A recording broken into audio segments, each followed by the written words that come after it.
I knew this day would come. Those were the chilling words Arthur Williams spoke as handcuffs snapped shut on his wrists, ending a 20-year lie that had fooled an entire neighborhood. For 2 decades, this trusted mechanic had lived among the people of Chestnut Hill, fixing their cars, attending church, smiling at their children, all while hiding the darkest of secrets about what happened to Clara Bennett on that October night in 2004.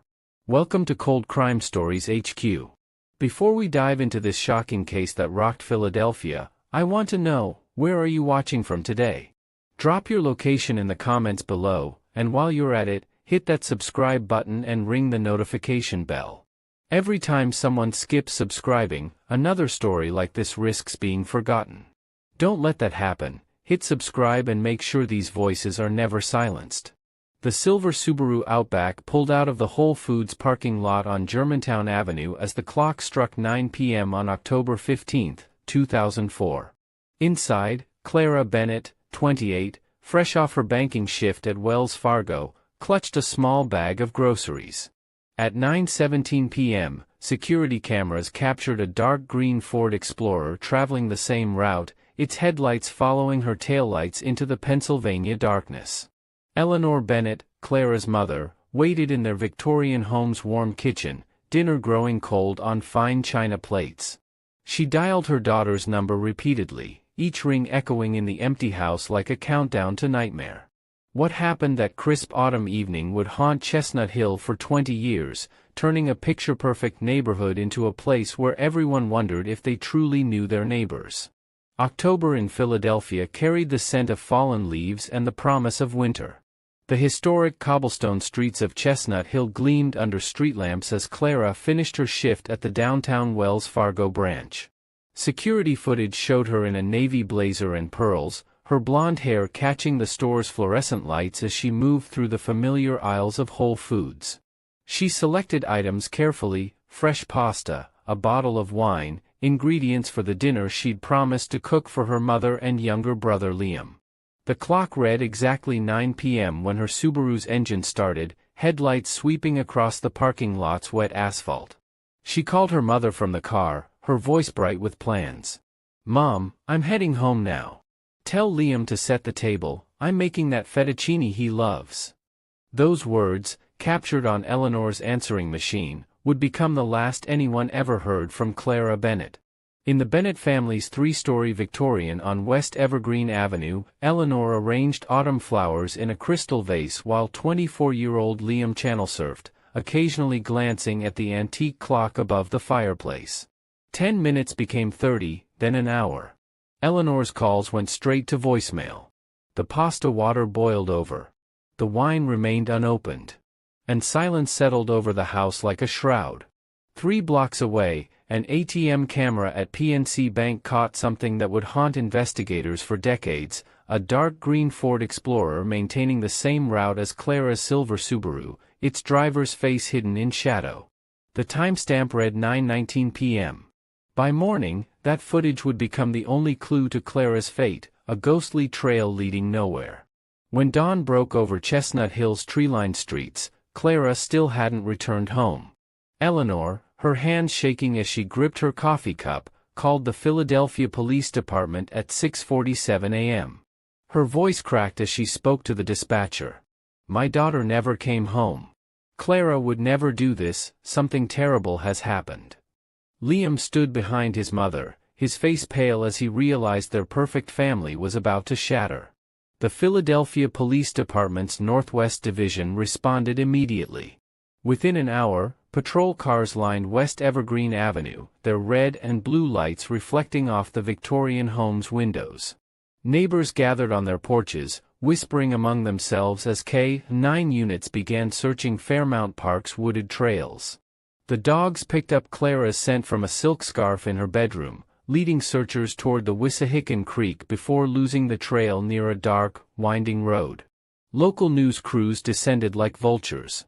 NBC 10 and CBS 3 positioned their satellite trucks outside the Bennett home, broadcasting Clara's photograph, her gentle smile and bright green eyes, across Philadelphia's evening broadcasts.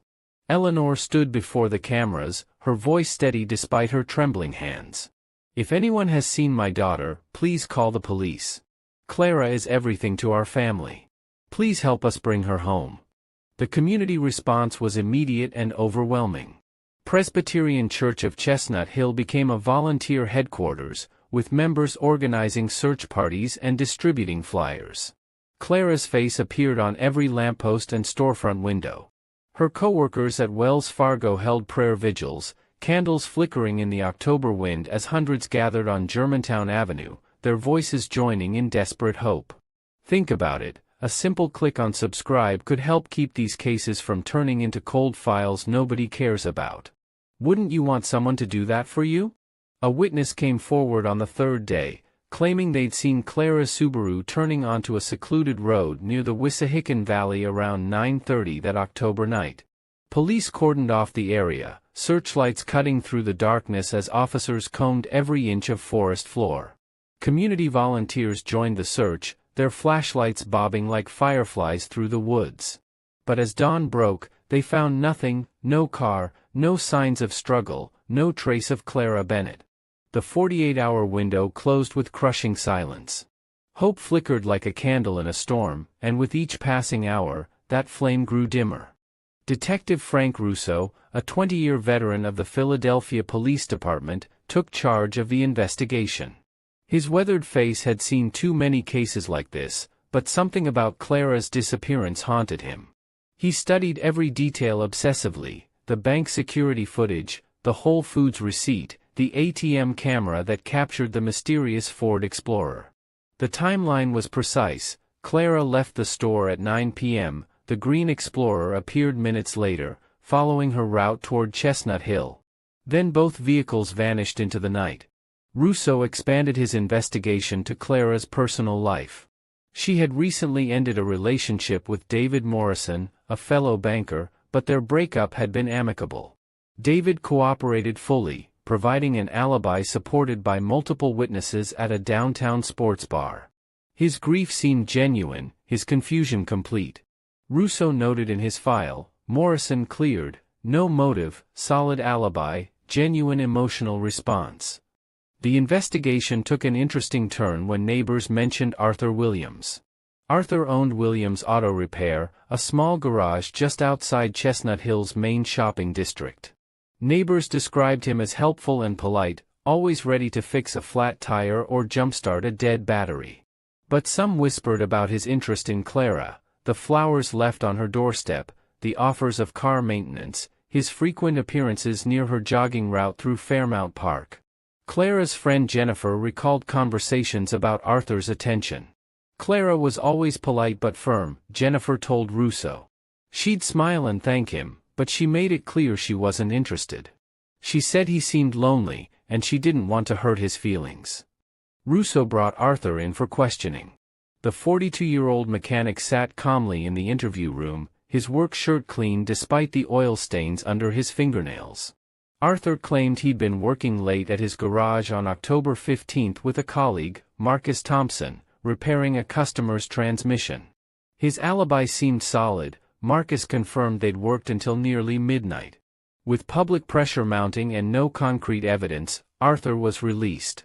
Russo noted, Williams questioned, neighbor showed interest in victim, but alibi verified.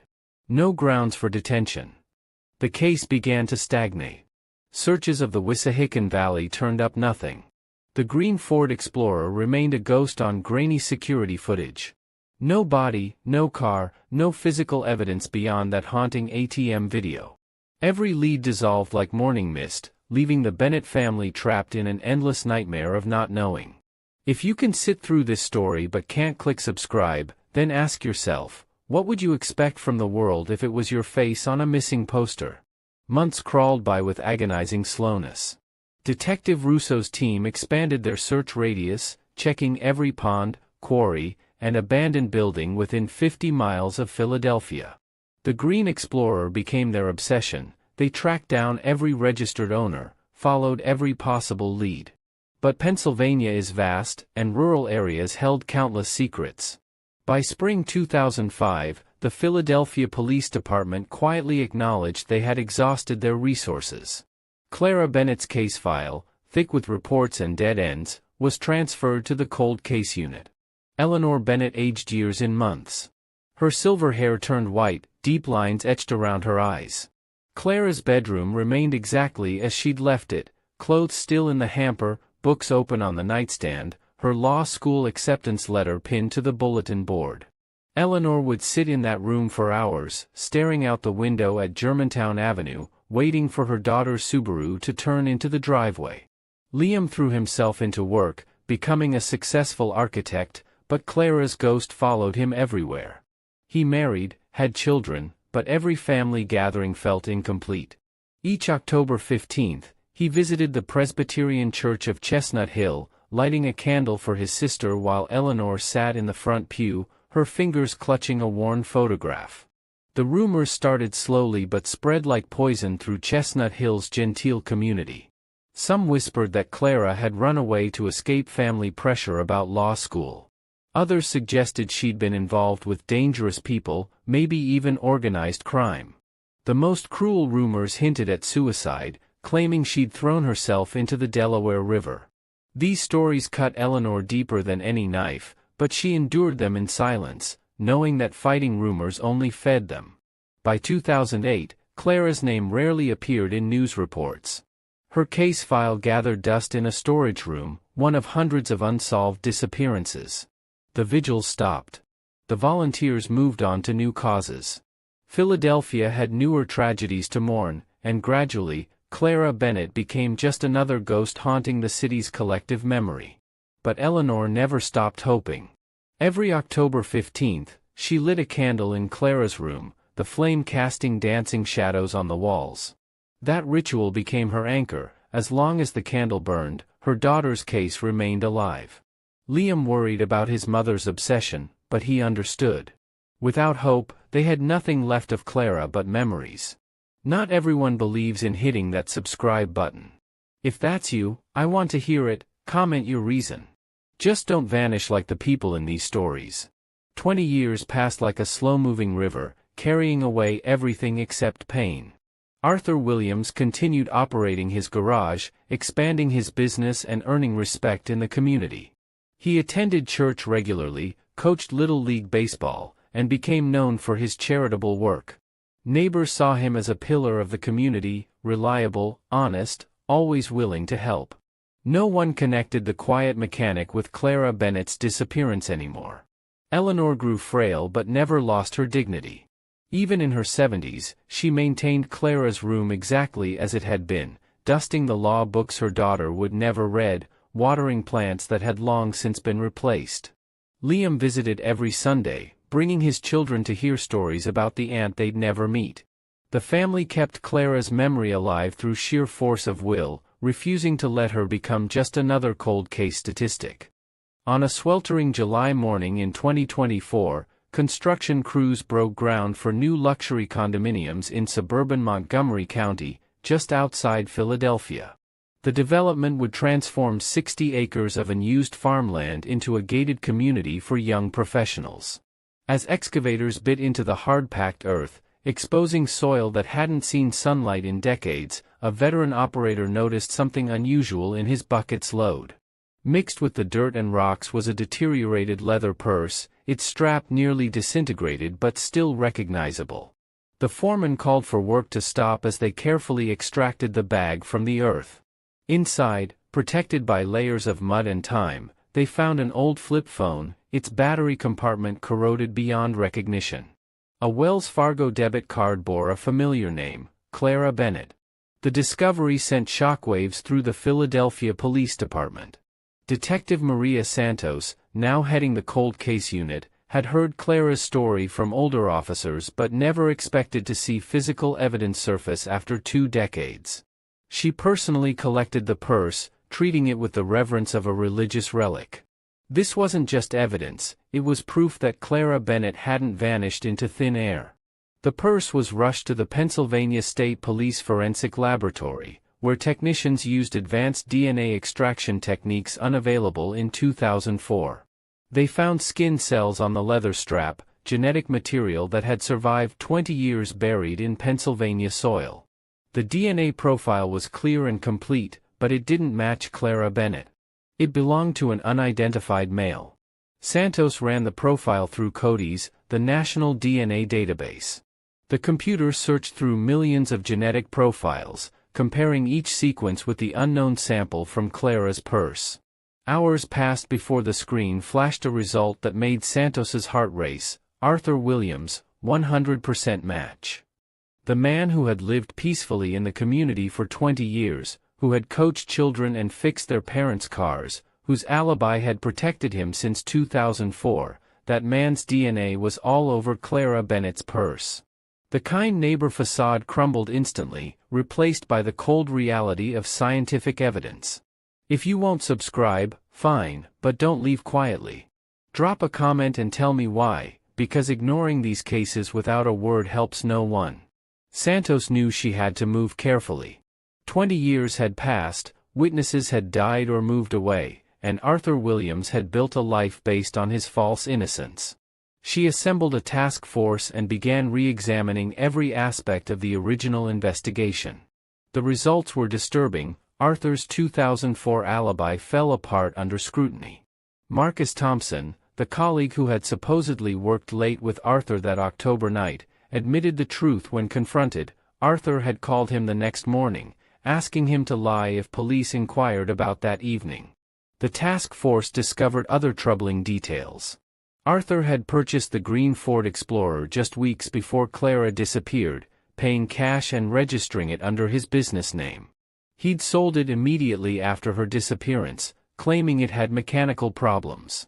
The buyer confirmed Arthur had seemed anxious to get rid of the vehicle, accepting far less than its market value. Surveillance of Arthur began immediately. The 64-year-old man still operated his garage, but observers noted changes in his behavior. He seemed agitated, checking his phone constantly and looking over his shoulder while walking to his car.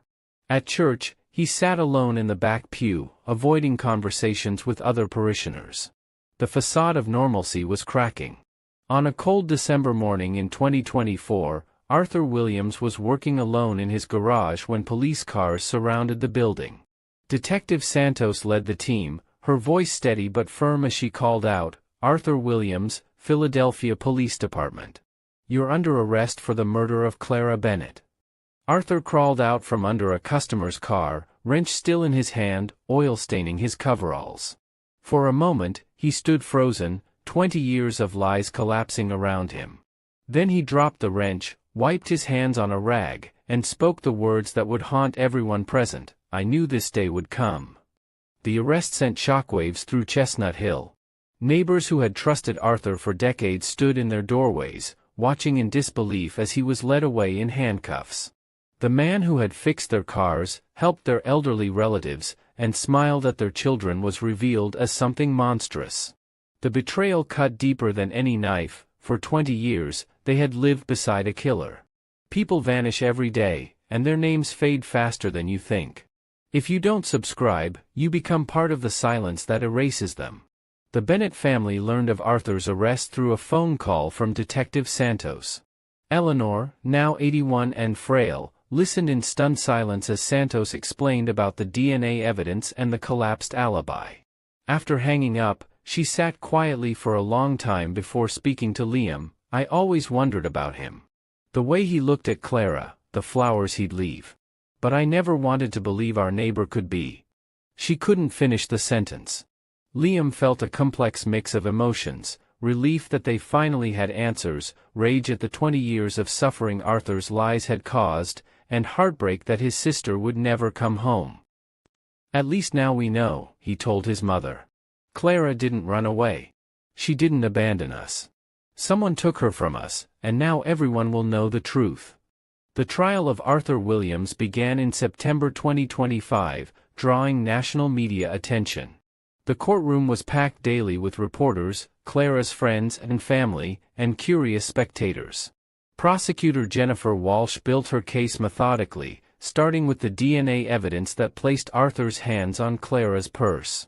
She presented the collapsed alibi, the hastily sold Ford Explorer, and testimony from neighbors who remembered Arthur's obsession with Clara. The defense team, led by veteran attorney Michael Richardson, faced an uphill battle.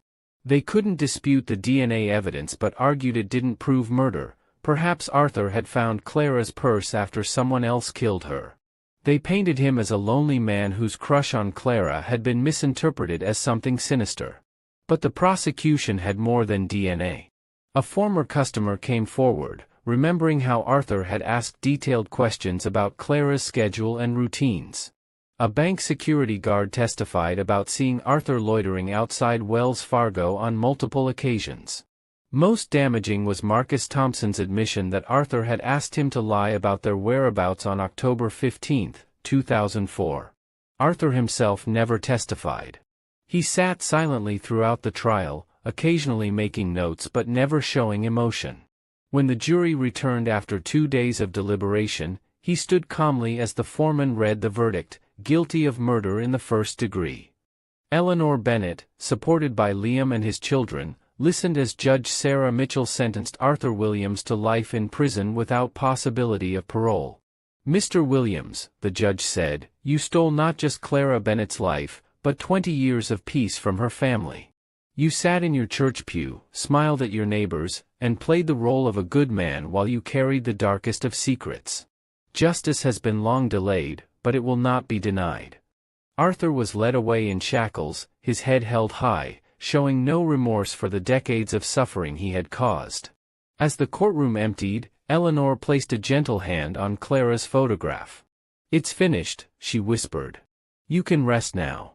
The case of Clara Bennett became a testament to the persistence of truth and the power of science to illuminate even the darkest secrets. DNA evidence, advanced beyond what existed in 2004, had finally given voice to a victim who could no longer speak for herself. The kind neighbor who had fooled an entire community for 20 years was revealed as a predator who had hidden in plain sight. If tomorrow it was your child missing, wouldn't you want the world to pay attention? Subscribing is how you pay attention today. As for Eleanor Bennett, she continued her ritual of lighting candles on October 15, but now they burned not in desperate hope but in peaceful remembrance. Clara's room remained unchanged, but it was no longer a shrine to the missing. It had become a memorial to the found. The story of Clara Bennett reminds us that justice, though sometimes delayed, is never truly defeated. In a world where people vanish without explanation, where families are left to wonder and wait, science and determination can still pull truth from the deepest shadows. Clara's voice, silenced for 20 years, finally spoke through strands of DNA and the relentless pursuit of those who refuse to forget. This case shows us that monsters don't always lurk in dark alleys or abandoned buildings. Sometimes they live next door, fix our cars, attend our churches, and smile at our children. The most dangerous predators are often those who hide behind masks of respectability, using our trust as their greatest weapon. But Clara Bennett's story also proves that no secret stays buried forever. Truth has a way of surfacing when we least expect it, carried by construction workers and scientists, by detectives who won't give up and families who refuse to forget. In the end, Arthur Williams's 2 decades of freedom couldn't erase the evidence of his crime or silence his victim's voice. Remember Clara Bennett. Remember that justice delayed is not justice denied.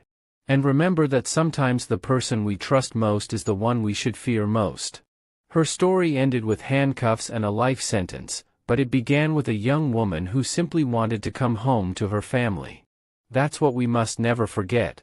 Thank you for watching Cold Crime Stories HQ. If this case moved you, if Clara's story mattered to you, then show it by hitting that subscribe button and sharing this video. Every subscription helps ensure that victims like Clara are never forgotten and that cases like this continue to be told. Ring that notification bell so you never miss when justice finally arrives, even after 20 years of waiting.